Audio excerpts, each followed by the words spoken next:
عن الحسن قال: كان رجل، اسمعوا لهذه القصة، اسمعوا لها جيدا.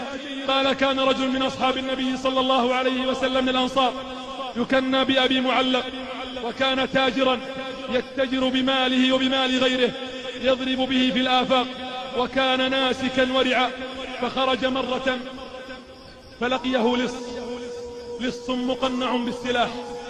قال له ذلك اللص: ضع ما معك فإني قاتلك.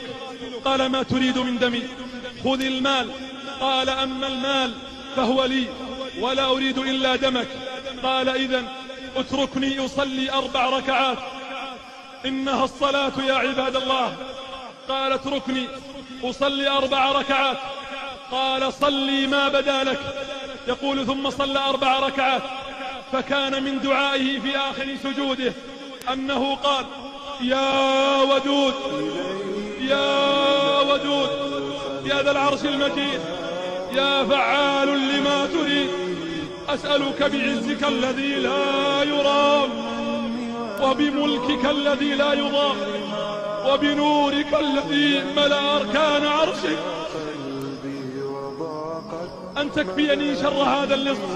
يا مغيث أغثني، يا مغيث أغثني، يا مغيث أغثني. فإذا هو بفارس قد أقبل بيده حربا، قد وضعها بين أذني فرسه، فلما بصر به اللص أقبل نحوه فطعنه فقتله، ثم أقبل إلي قال لي: قم. فيقول: قمت. فقلت: من أنت بأبي وأمي؟ فقد أغاثني الله بك اليوم. فقال: أنا ملك من أهل السماء الرابعة.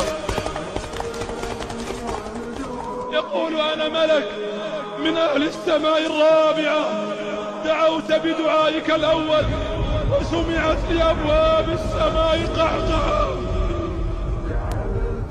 لا إله إلا الله.